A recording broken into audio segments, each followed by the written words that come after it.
Hi, this is Dr. Emily Shining with AR. I'd like to say hello to all of our friends in Louisiana. And I do have a lot of friends in Louisiana. I was at Tulane before I was displaced by Katrina. I love to explore the city of New Orleans and the land around there, go find interesting places.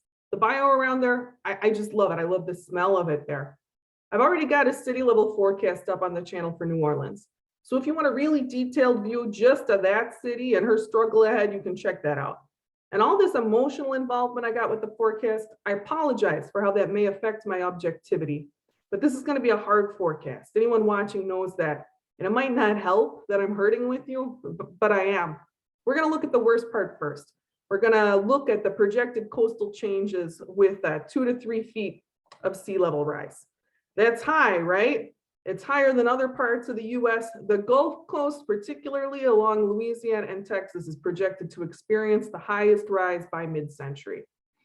So let's go over here, look at this. This is at the mean higher high water mark today.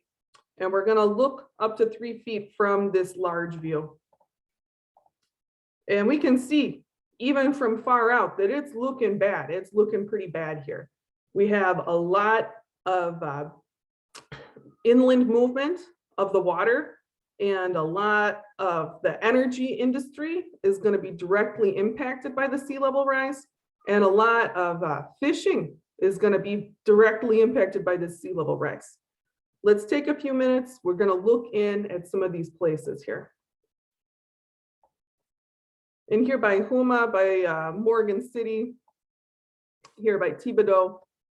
These are not a few people live here, right? There's a lot of people who live here.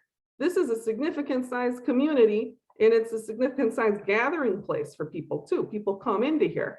And we got the wildlife refuge there. We can see the wildlife refuge is going to be extremely impacted by the direct inundation, and that this substantial community is going to experience both direct inundation, probably saltwater incursion on the fields there in the agricultural areas, and just a lot more water, a lot more instability in these populated areas. This is very difficult here. We're looking at a situation where people are going to need to relocate, and not a few people.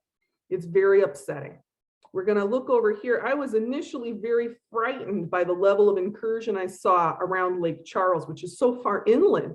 You don't necessarily think of it having a big problem. But as I came and I zoomed in here, it's not as bad as it looks from the air. In Lake Charles, you see very little direct impact on the housing stock. And you can zoom further in to check out that the areas that are impacted are relatively small, and that a lot of them are semi-recreational. Although we do see, some serious infrastructure is going to need work. There's expensive looking problems here, right? And then check this out. This is a pretty decent sized highway here, the 171. This looks like an expensive problem too. But like I said, it's not as bad as what we were looking at down towards that southern edge of the state. You're not looking at as many people needing to move, but you're looking at expensive infrastructure changes around Lake Charles. Let's take a second, get further out.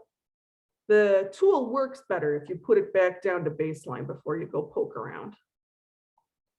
Let's look up at Baton Rouge, because we saw there was water impact going inland all the way to Baton Rouge, right? I mean, look at this.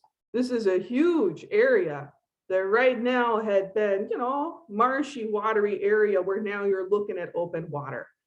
But as we get up here past Plaquemines into Baton Rouge, we see that most people have made smart bets. They have not bet against the water. Most of the fields, hopefully, are far enough away from the water. You're not going to have too much saltwater incursion. Too much salt gets into the soil and ruins it. Probably some problems down here, especially on like the edge of Plaquemines, edge of Ascension.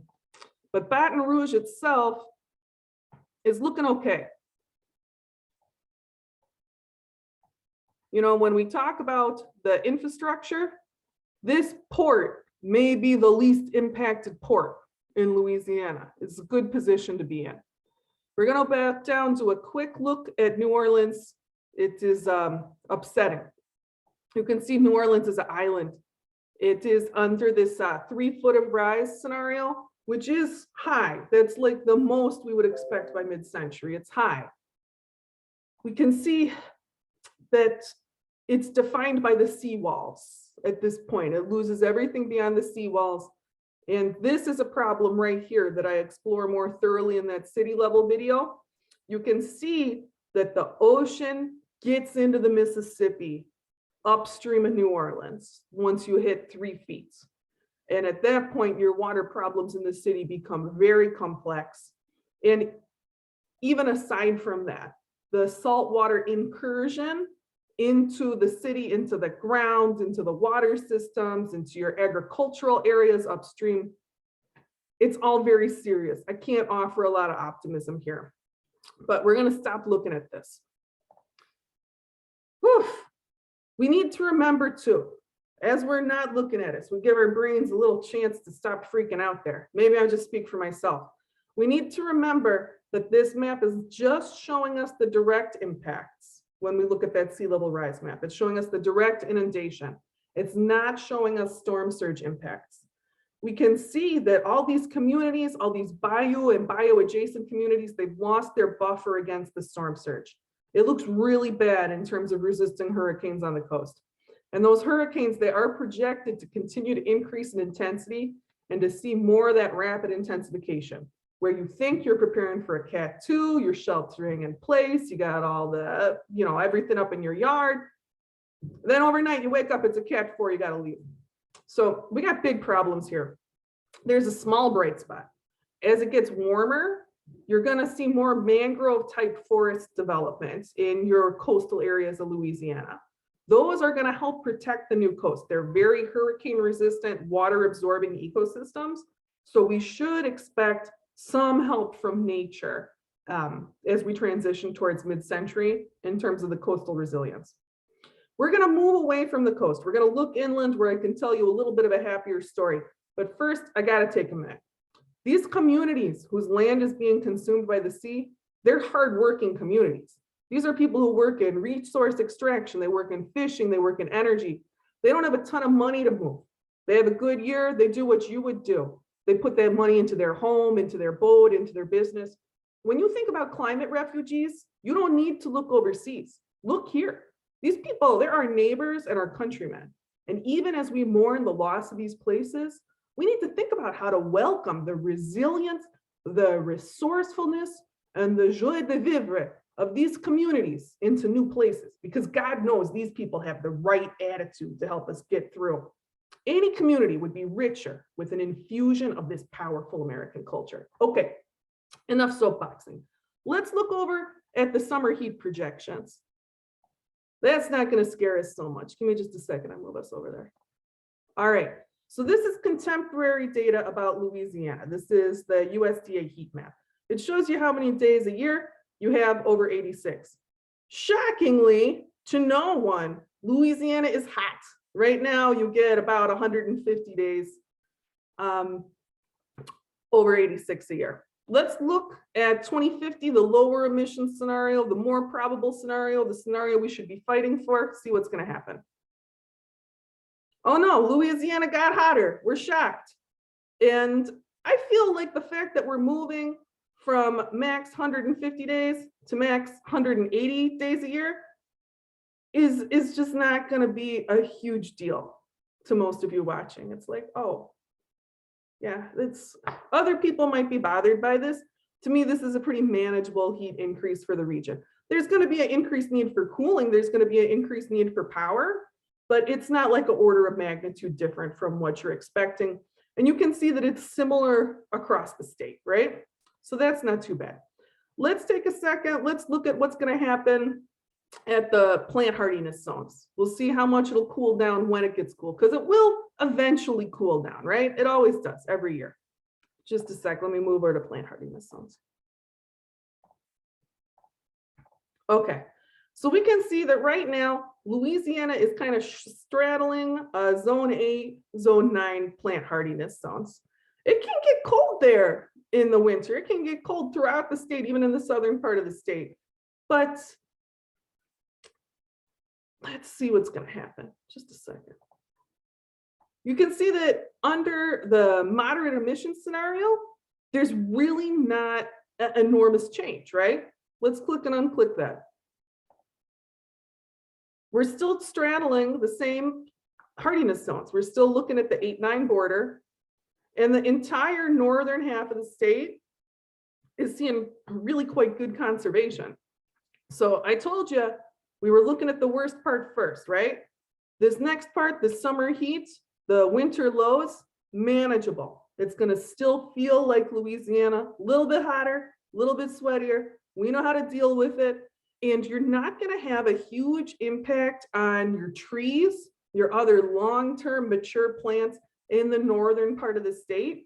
And even in this zone 8 area, the conservation's pretty good. You can see down here towards the tip of what is not going to be land under any conventional definition of the term anymore, we're moving towards zone 10, and that's where you're going to get more of those mangrove type forests that I was talking about. This is the band where you're going to get some help in terms of your coastal resilience from that new ecosystem that's moving in. So this is nice. This is some not too scary news. Let's get out of that screen. In terms of precipitation changes, that's another concern. I'm going to show you what the trends are right now. So we're going to look at some historical data here. This is long-term historical data looking at changes in heavy precipitation from 1900 to 2016. Let's look down at Louisiana here. Make sure we read the map right. A lot of people, you might think that blue would be more rain, right? No, red is increases in this map, blue is decreases. And you can see that there is currently a drying trend in the northern half of the state, particularly intense in that northwest corner. And I would be a little bit concerned about that, about deluge type rains. We look for these pale circles where we're looking at areas that have established fairly small trends in terms of precipitation changes. No, not a lot more deluges, not a lot more droughts. And we can see that there's a band of these pale dots where there's not an extreme trend forming up, kind of diagonally like a sash on the state there. It's not a huge concern in the same way that it would be in some other parts of the country, that there is this drought trend because you have such ample groundwater and surface water here, but it's worth looking out for. It's worth maybe starting to think about having a backup irrigation, perhaps, if you're looking at large scale agriculture in that part of the state. But like I say, these are just the trends we see right now. There's a kind of an assumption that these trends are going to continue to intensify. And hopefully I'll be able to get you more data on that. There's going to be a report released in 2022 that hopefully will have a little bit more information. There's another thing that I want to use this government report to talk to you about, and that is going to be heat, a little bit more about the heat. We're going to go down to page 72 and look at the warm nights in Louisiana. So y'all know we can have a day that is very hot. And if you manage to sleep in a cool environment, your body pretty much recovers. You can get up and go again the next day. But the human body, if we don't get a chance to cool down at night, it can really have an impact on your health. Right now, especially in the northern half of the state, you have fairly few of these warm nights, but coastal Louisiana, these areas that are going to be most impacted by sea level rise, they are a culture that has had to deal with a fairly high number of warm nights, even before the advent of air conditioning. So we know that we have cultural technology to deal with the warm nights, which is important because they're going to be increasing substantially. So we're going to look at this corner here. We're going to look at the moderate emissions scenario mid-century. Let me zoom in and talk through this together. We can see that that band we saw in the contemporary data that's quite warm is going to extend up from the coast up into sort of the center of the state, where we're going to have 2-3 months a year where you really want to have air conditioning at night. This lets us see a little bit more about the power needs that are projected for the state, the infrastructure upgrade that would be needed for the state to maintain the type of cooling technology that will help people maintain good health, good heart and lung health. Let's start to pull some of this together. As we start to pull some of these pieces together, right away we can see that the state has some very serious infrastructure expenses coming up. When we're looking at the coast, we saw that there's quite a few bridges and highways that are going to be vulnerable to flooding, big engineering challenges. And with the water coming up, you could imagine the disruption to the current structure of the Gulf energy industry. It's going to be intense. You saw that a lot of the energy infrastructure is going to be directly and severely impacted by sea level rise. And that disruption is not coming at a good time, not when we're going to want more access to power for cooling in the rest of the state, not to mention in the rest of the South, which is also going to have increased cooling demands. The way this picture comes together, it doesn't look good. You know, I want to be honest with you. And the amount of people who are going to need to move in this state, who are going to be experiencing personal loss, it's a high burden of human grief on this state. I'm sorry I can't tell you a better story, Louisiana. The northern half of the state has a decent outlook, moderate changes in line with the way Louisiana feels today at mid-century. Probably a lot of people who have to move up from the coast will not want to move too far. They'll want to stay in the state. So you have some growth potential in the northern half of the state. But the statewide infrastructure issues, they're very serious. I don't want to paint a picture with too much optimism. This is one of the hardest outlooks we've had so far. I think it's better than Arizona, but that's not saying much.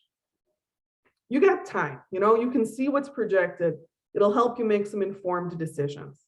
Like I said, it's not looking too bad in the northern half of the state. There's some real opportunities for building resilience, both culturally and practically up there. And it's not like there's going to be no bayou. When we look at the coastal rise and we see the bayou vanish under the water, there's not going to be no bayou. It's going to move, right? It's not like that new coast is going to be lying up against some solid, lovely croplands. No, it's going to be up against the new wet Gulf ecosystem. It's going to be weird there. It's going to be really hard to predict exactly what's going to happen in that area as the sea and the land develop this new relationship. But it's better to be going into this challenge with as much information as you can. And I hope that this video helped. This is Dr. Scherning with AR signing out. You know, please like and subscribe, help get the message out there. Not all of the forecasts are this grim, and I try to be real honest in every forecast. And I can tell you that if we look at the big picture for our country, there is hope. I believe that we can prepare for what's coming, and I think it's time to get ready.